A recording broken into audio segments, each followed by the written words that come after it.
focusing on business administration, and the reason I did that was really, I focused away from the finance stuff. So I'm a person who's not, I don't like things that are technical. I like things where there's a lot of thinking, there's a lot of creation and things like that. So did my PDM and then completed my master's in entrepreneurship.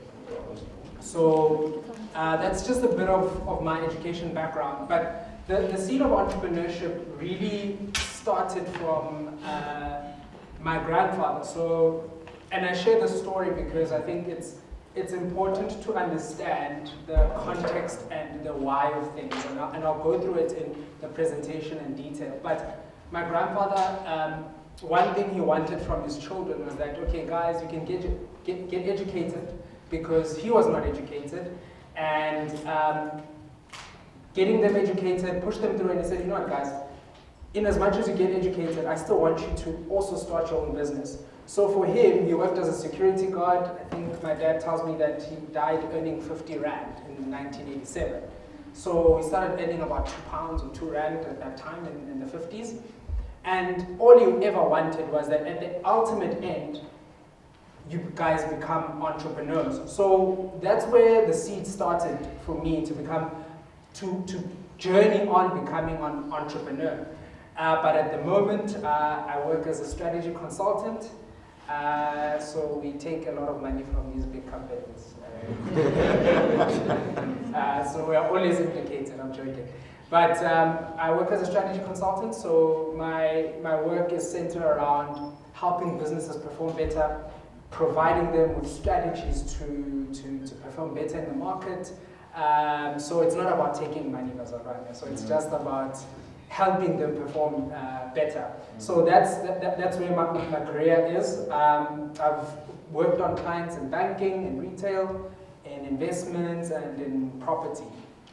So that's just a bit of context I wanted to paint, because I'm not, I think I'm on the journey of becoming an entrepreneur, but not there yet. So that's the bit about me, but I believe what I will share will shed light into what it takes to become an entrepreneur, because one of the key challenges we face is that everyone wants to become an entrepreneur because it's a buzzword. You know, you hear entrepreneur, okay, I'm driving the next BMW X5 or I'm driving the next X6. But entrepreneurship is not about that. Entrepreneurship is about changing people's lives, ultimately, in the end. It's not about you driving the next best thing. I mean, those are the fruits of it.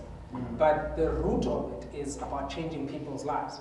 So, so how my presentation today is broken up into, and I think it's going to be up on your slide. So I'm going to give a bit of market context. And I'm also going to define entrepreneurship, because I think this is the misconception that I want us to deal with, that what is entrepreneurship? Isn't it just about me? Because what we're getting today and what we see in our country, it's like, it's me, so I want a tender, and that's it.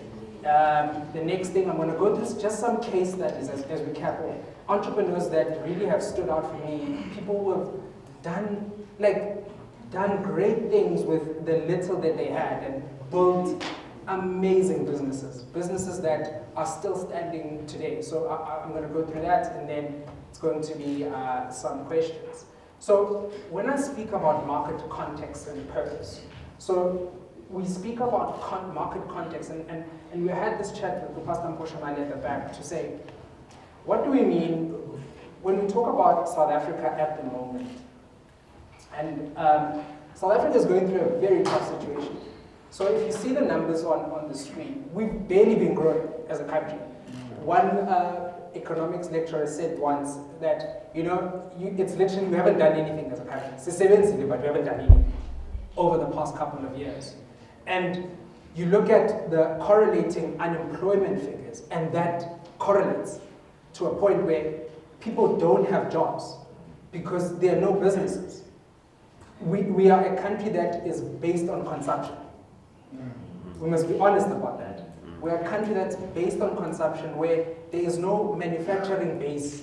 The only thing is the next best. We have a mall in every corner. In every corner there's a mall, there's a shopping center. Can you just hold it there, my brother? We'll just move it back. Sorry. I'll tell you when to move to the next one. But we're a country where there's a mall in every corner. So we're a country that is consumer-led. So even in these challenges, you need people who exploit opportunities. People who have their ear to the ground. So what do I mean ear to the ground? People who are aware of what's happening. People who are aware of the changing dynamics in our country. Understanding that type of thing, understanding what's happening locally, what's happening globally, helps you to formulate business ideas. It helps you identify the problems and needs that the country needs. Because one thing about what I want you to get out of my message today is that when you start a business, you're not starting it for yourself. God never mandates us for us. He never mandates, he never gives you a vision for yourself. He gives you a vision for the nations. He gives you a vision for people. And understanding just sitting and saying, okay, you know what, ESCOM has an electricity problem. Okay, I've studied engineering, I understand a thing or two about generating electricity, so actually we can solve this problem, I can employ people here and there, and then you've changed lives. Literally, just like that. But it needs you to be a person who is going to understand what's happening in the world. And it comes back to an important thing, and at some point I didn't even add reading.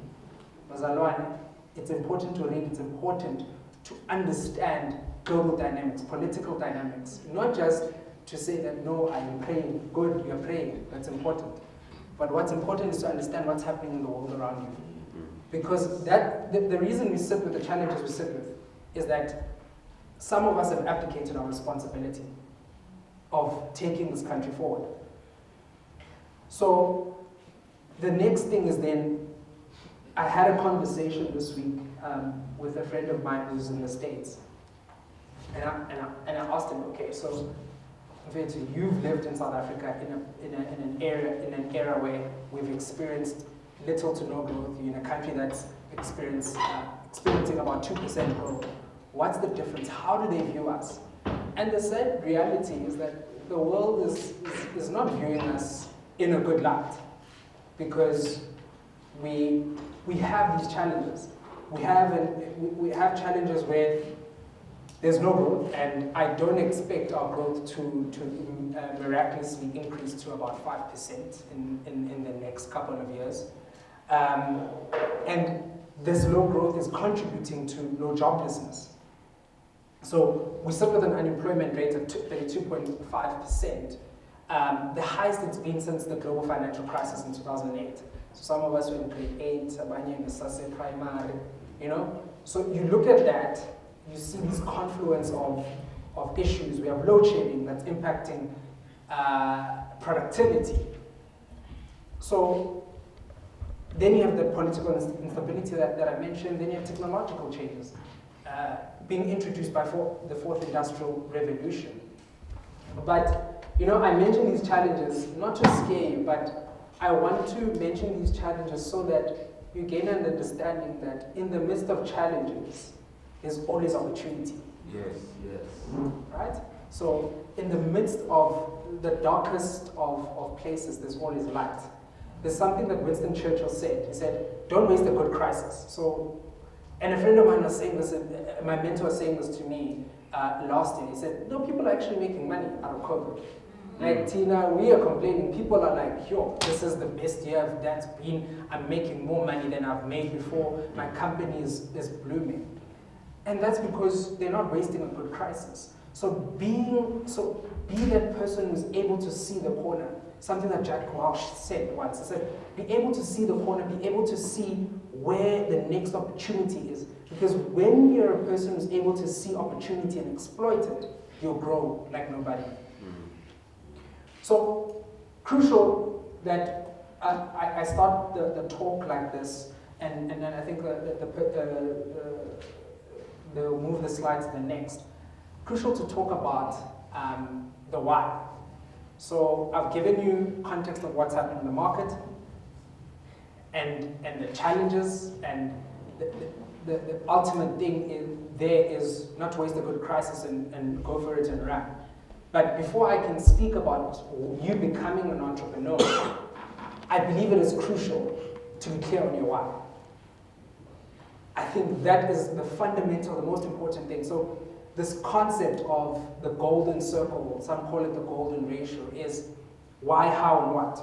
So Simon Sinek explained this once. So he says, what makes Apple the most successful tech company?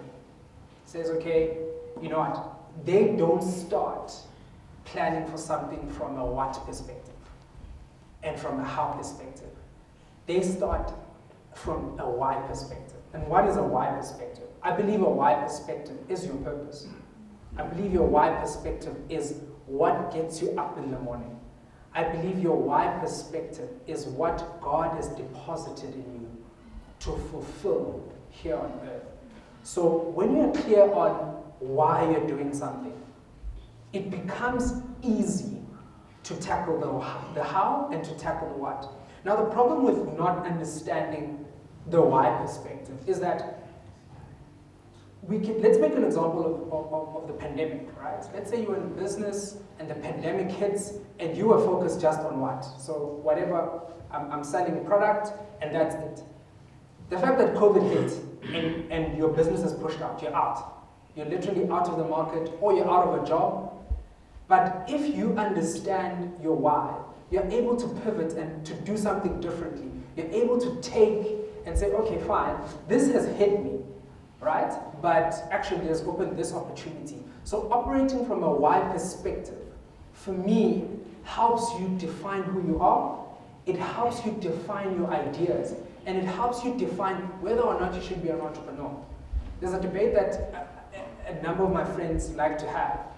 And one of my friends said, Doc, I'm not an entrepreneur. I'll never become an entrepreneur. And there's nothing wrong with that. And he said, I'm not called for that thing. Like, I'm called to just run. If you give me a business, I'm going to run it. And that's something my mentor also echoed. He said, you know what, even though I've achieved X, Y, and Z, I'm not an entrepreneur. So this is why I'm starting this talk to say, start with that why. Start sitting and getting to know yourself. Because it is so crucial to know yourself. It is so crucial to understand why God has called me. What defines me? Who am I? You know? And that's something that transcends what career you're going to choose. It transcends location. It transcends everything. Because your career can change. Sorry. Your career can change just like this. Your job can be eroded just like this. Just like that, within a twinkling of an eye, you can hear, hey, no, you're no longer hired, we're retrenching you. Those things are happening. But the people who are going to make it, the people who are going to create waves, are people who understand that why. Are people who and I'm going to make an example of the Pick and Pay guy. So, quickly, and just to digress. So, Raymond Ackerman bought about 6 Pick and Pay stores. So he was running Checkers. He ran Checkers from 8 stores, and I think he grew them to over 100 stores. So he had a tiff with management, and they fired him. He had about 4 kids, and 1 on the way, something like that. So imagine you, 3 or 4, you get fired. You've been running this business all your life. And he gets a chance call from the guy who started Pick and Pay. And the guy says, hey, you know what? I'm moving to America. I loved what you did with the Checker stores. I just need, I'm selling these stores for about 600,000 Rand. Begged and borrowed that 600,000 Rand and started Pick and Pay. What I'm trying to bring with this example is that he didn't allow the fact that he was fired to define who he was. He didn't allow the change in context to define who he was. He knew who he was, and he went and started Pick and Pay, and I mean, we know the story where Pick and Pay is today. But those are the things that I believe as young people that will help us, that will drive us forward to say that, what is my why? And once you know that why, we know what to do with the how. So we know, okay, what do I need to piece here to achieve this? Do I need to study? Do I need to become an entrepreneur? And then just the last bit before I dive into defining entrepreneurship is there's an analysis, there's a matrix that I was challenged on. And this matrix is drilling down into what you love, what you're good at, and not so good at. So you can narrow down on what your purpose is. And I'll start with the first quadrant. What do I love doing, and what am I good at? So, and once you focus on that, you start thinking, okay, you know what? This is the area where I need to invest, and this is the area where I need to grow at. So if I love singing, this is the area where I need to invest, and this is the area where I need to grow. If I love baking, for example, this is the area where I need to invest, this is the area where I need to grow at. The second one is leverage. So I called it leverage, and I was thinking last night, so what am I good at, but what do I hate doing? So, I mean, for example, me, I hate corporate. I work in corporate, but I hate it with a passion. So, what's the leverage quadrant? And what am I good at, and what do I hate doing? So that I avoid. And what do I love doing? And what am I not good at? And that's where I reduce focus. So why I created this, why I want us to just touch on this is that once you start sitting with yourself and defining each of these quadrants and saying, okay, so what do I love doing? So I love doing X, Y, and Z. Okay, great. And I'm good at it. Great. So I've marked it down. What am I good at, and what do I hate doing? So let me list those.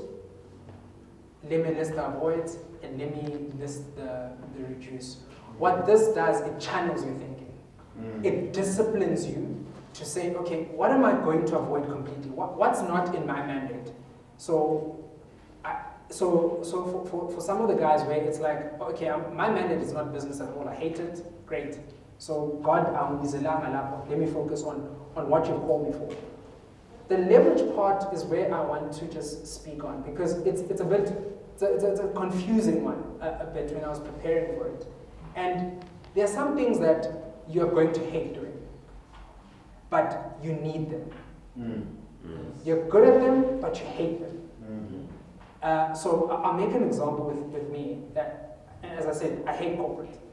I've hated it since I've started working. But there's a certain thing that one of my lecturers said, that you need to work so that if you start your own business, you understand the processes. Yeah. You understand each and every area that you're going to occupy in that business. Because the challenge is that we tend to run and say, okay, I'm going to start my own business, great. But the discipline to start is not there. The discipline to know how to even treat employees, to get the best out of people, to experience a tough situation. We don't have that as yet. And so that becomes fundamental to say, what are the things that I'm going to leverage? Yes, I hate doing them. Yes, I'm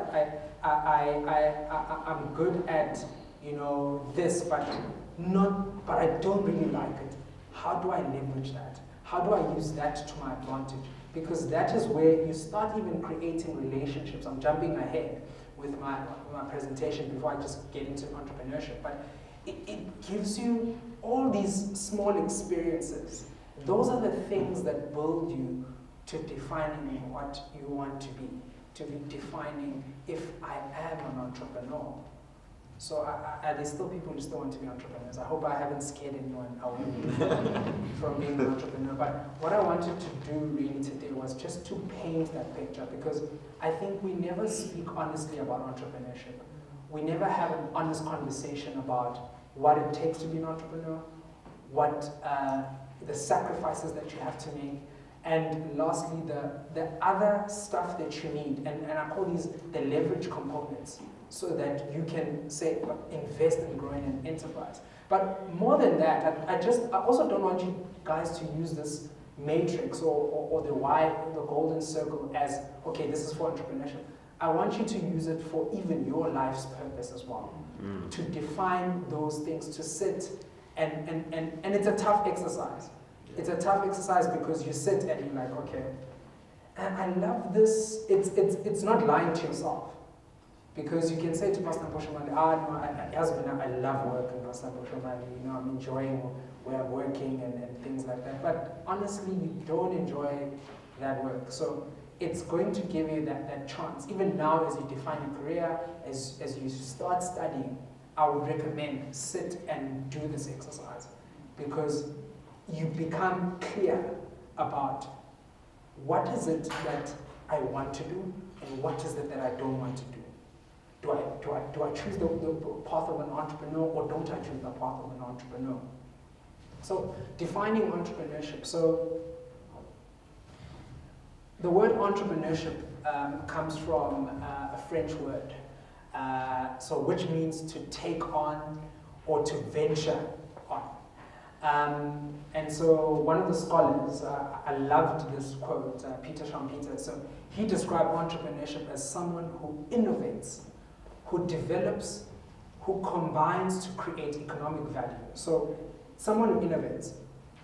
So it's not someone who's going to copy, like, okay, this is me, I'm putting this on, and that's it. Someone who innovates, it's someone who develops new combinations. So developing new ideas, new products, new services to create economic value. And I think one thing that this misses is social value. And entering new markets, finding new resources, and so forth. So I sat down and I said, okay, fine, how do I define entrepreneurship? I said an entrepreneur is someone who identifies a problem or a need. It's a problem or a need. It's not, okay, I'm going to make money or I'm going to get a tender.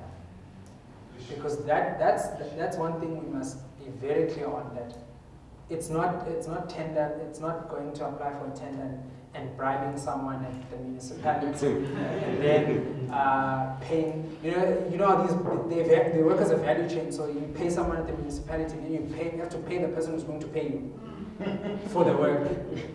So there's a value chain of people that you pay. It's not about tenders, guys.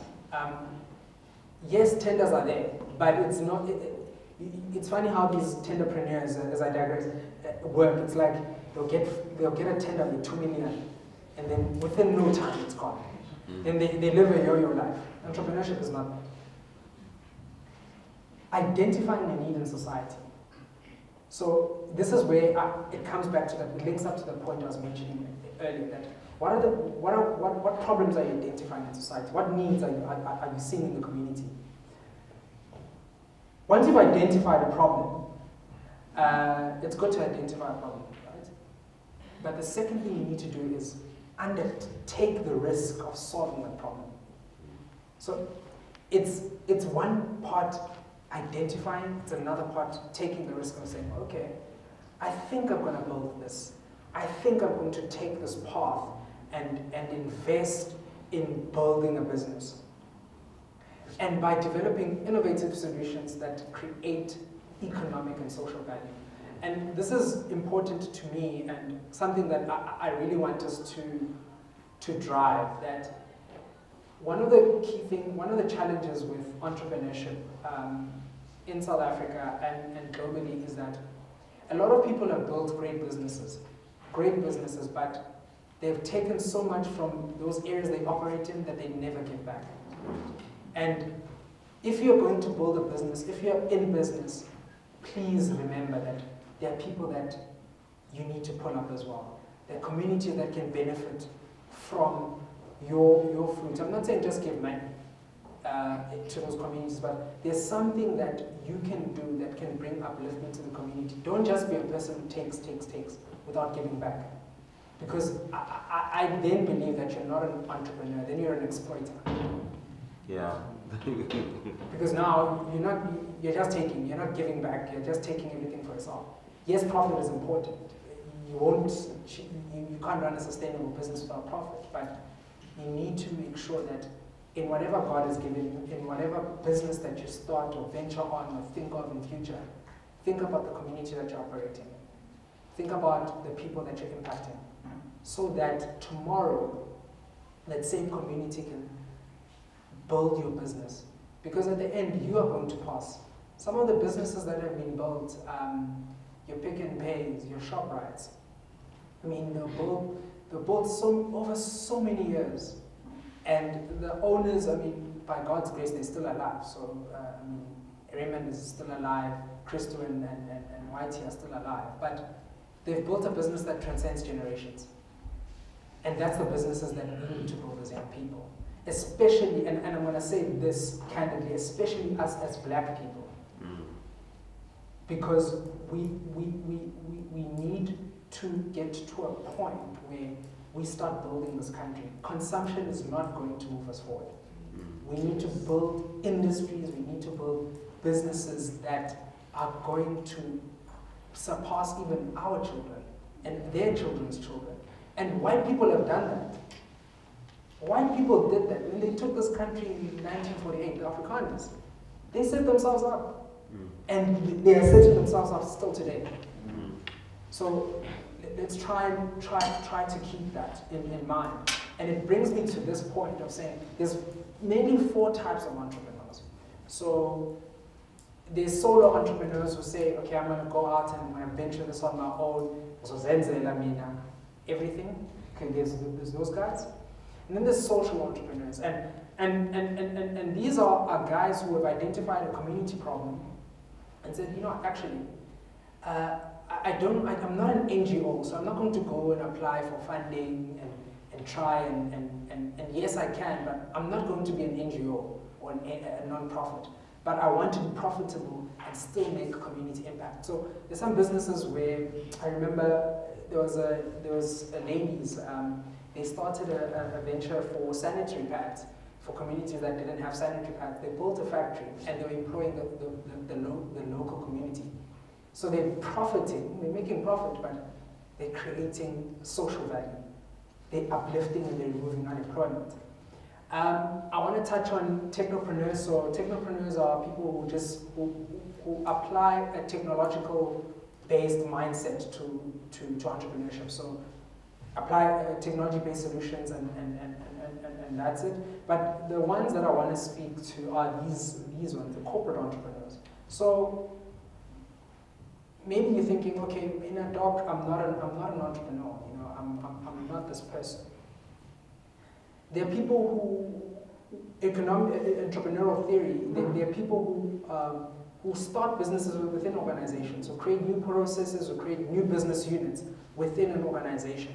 So it's not just, you're not limited to the fact that, there needs to be a solo entrepreneur. You could be an entrepreneur within the space that you're working in. You could be an entrepreneur and build a new business. So one of the guys at Discovery, I think he built Discovery Insurance. So he came up with the idea, went to Adrian Gore and built Discovery. So built a Discovery Insurance. So there are people who see opportunity and say, okay, you know what, I actually can't venture this out on my own. I need to be insulated, so I'm actually going to start this business within the organization. The organization will take the risk, but I as a person will take that risk. And then one of the key principles that I also just want to pull out in that is entrepreneurial orientation. So key to building a successful venture, and these principles are also applied to your career. Just next slide, sorry. I can see where I am. And this is something that's another, I call it framework that you can apply. So when you look at proactiveness, when you look at innovativeness, competitiveness, autonomy, and risk-taking, this is entrepreneurial orientation. So there are studies where you can actually measure whether can I take risk, am I innovative, am I proactive? And this is something that I would say keep at the back of your mind, even in your careers, to say proactivity. So am I proactive in finding opportunity? If I'm going to start a business, I need to be innovative, because you can't start a business that's the same as a ShopRite, for example, because they're big and they'll crush you. So it's about creating something completely new, disrupting a value chain, disrupting or contributing to that value chain. So those are the things that you need to think of as you start your business, a competitive business, the ability to take risk, and not reckless risk, but calculated risk. That's something that once I was listening to a talk by Adrian Boy, who said, we built Discovery, but it was not just, okay, here's an idea, we're exploiting it. There was calculated risk. So as you plan your business, there's always risk, because there's always risk, but calculating that risk and saying, okay, fine, if we do this, we minimize risk, and we're able to achieve. And just lastly, to start a business, I think there's 3 capitals that you need to bear in mind: financial capital, social capital, and human capital. And the funny one is this financial capital one, where people are like, I need money to start a business. I need 50,000 Rand or 10 million Rand or whatever amount. I personally think that the most important one, although I put it at number 2, is social capital. Social capital is extremely important, because social capital unlocks financial capital and it unlocks human capital. So there was an incident not an incident, but I was with my dad. My dad was picking me up in varsity. I think I was in second year. So he's like, so we're walking, he's signing me out of res. So I don't greet this other person, Islam and I res. So my dad is like, so and then, don't you know this person?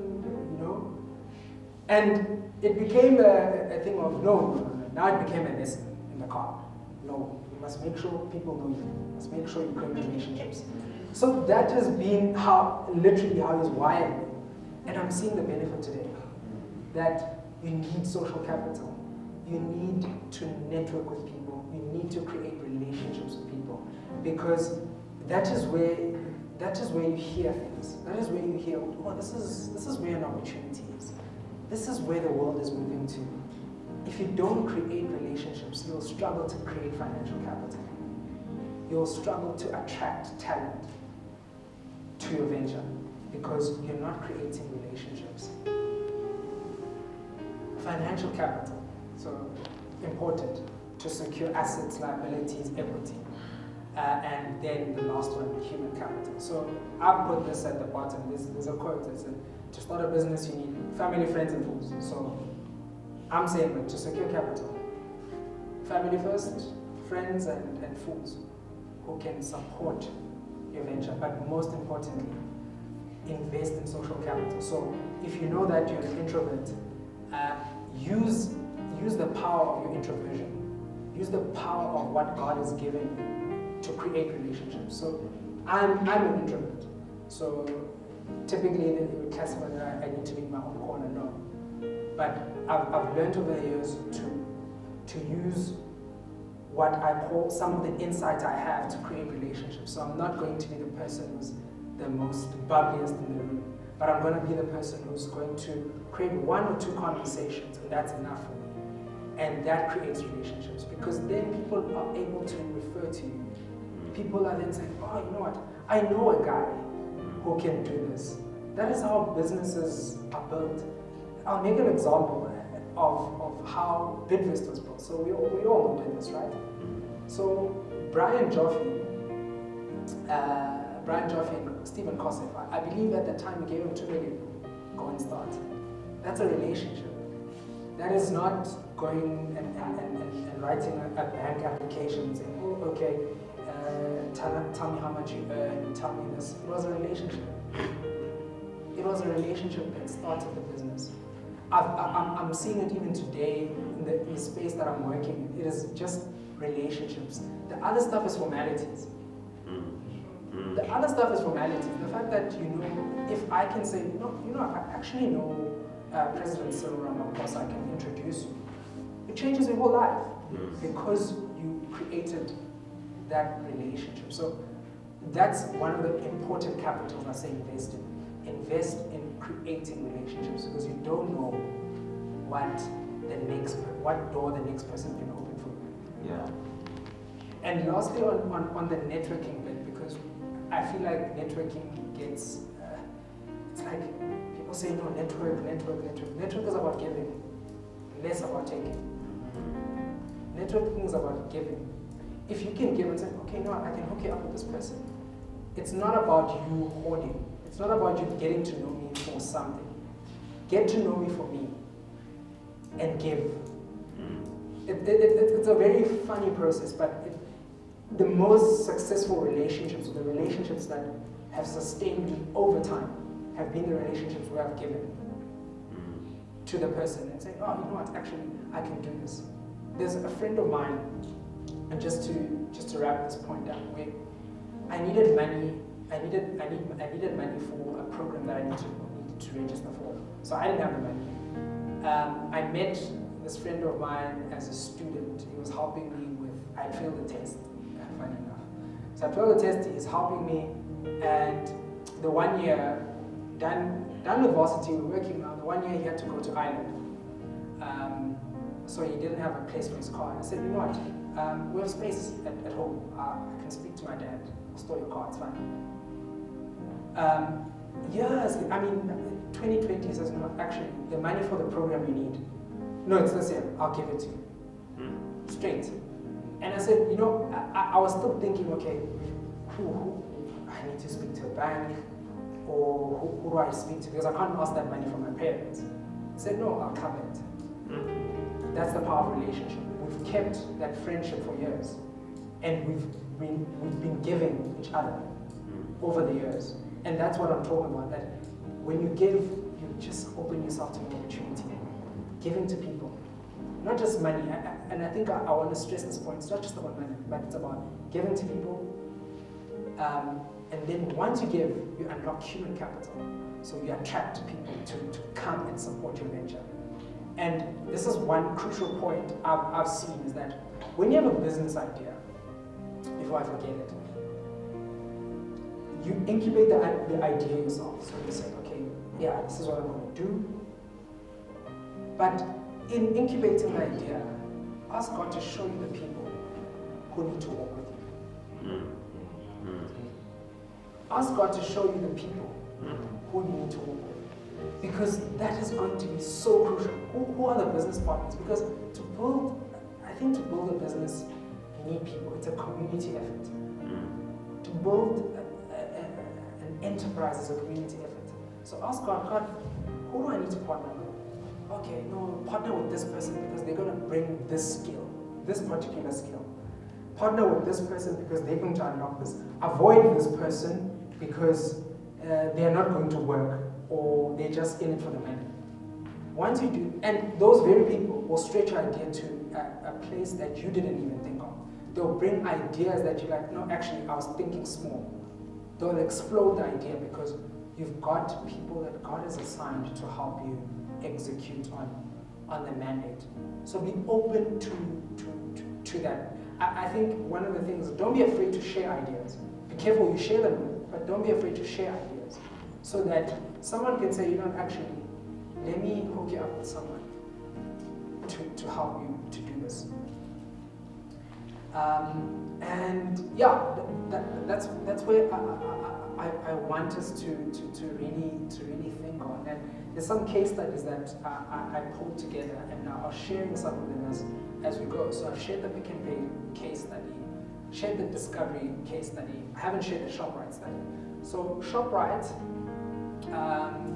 was purchased in 1979 for around R1 billion. I think now their market cap is over 150 billion.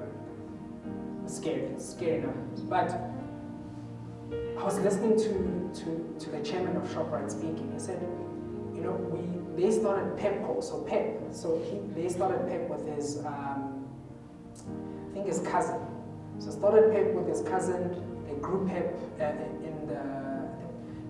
in those times, and growing PEP, he said, we built PEP brick by brick, store by store, so that we could invest in a ShopRite. They bought ShopRite, and it's amazing where ShopRite is today. The biggest retailer in Africa, with a large footprint. And you look at, and you listen to this guy, he said something that just blew my mind. He said, it has taken 50 years to build the businesses that he's in. That was like, okay, hold it. 50 years building people, building ShopRite. And it scared me because it's like, we are the generation that wants to build a business today and wants to make $1 million today and wants to even the $1 million now.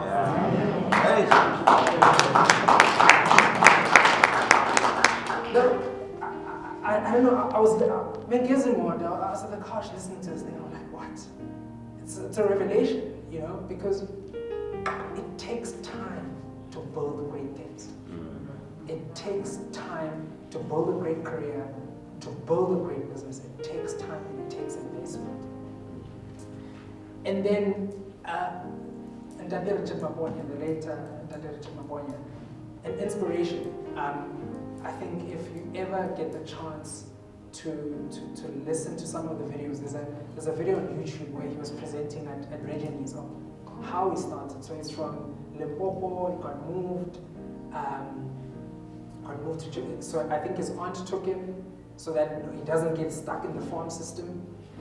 And qualified as a teacher, but went and worked in a clothing factory, in a clothing distributor of sorts.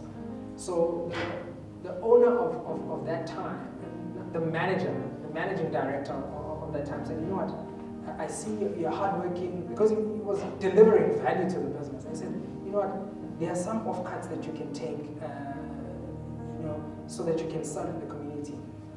And that's when he started selling in Soweto. And it picked up business, it picked up business, it picked up business. And then his mentor, then that managing director, got sick, passed on. And the guy who took over then said, nope, we're not selling to Dr. Mabonya, so see what happens. Comes back to the why point I was mentioning earlier. So he started selling milk. So he then delivered milk through bicycles and so on. That became big. Even the big guys, the Clovis, then started moving into the township because of what he was doing. Each time they tried to disrupt his business, he created a new venture. He created something new in apartheid.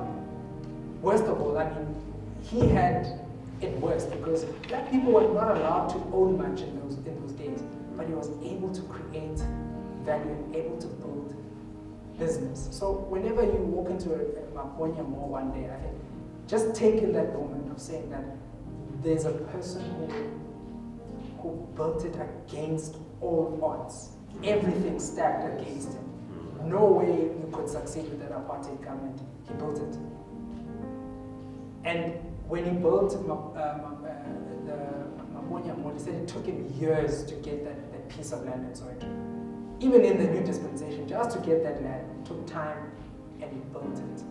And I think he passed away in 2019, at 99.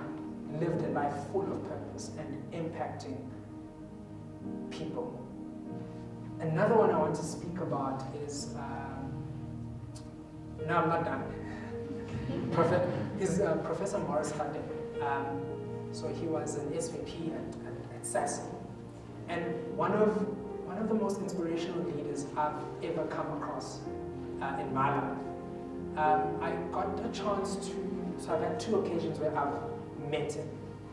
The one was, I was in first year, so I don't know if any of you remember, there was a filling station called Excel Petroleum. I know some of us were still small, but if you remember that Excel Petroleum at the corner in Zakunda. So he's the guy who built this business. These are the guys who built this business. So he says, you know, we started with 1 filling station, and by the time they sold to Sasol, they were turning over 2 billion rand. But he said the principles of it, he said there was a lot of praying involved in building that business. He's a pastor, but he said a lot of praying, a lot of investment, a lot of hard work went into building Excel Petroleum. And that for me is where we need to be as Christians.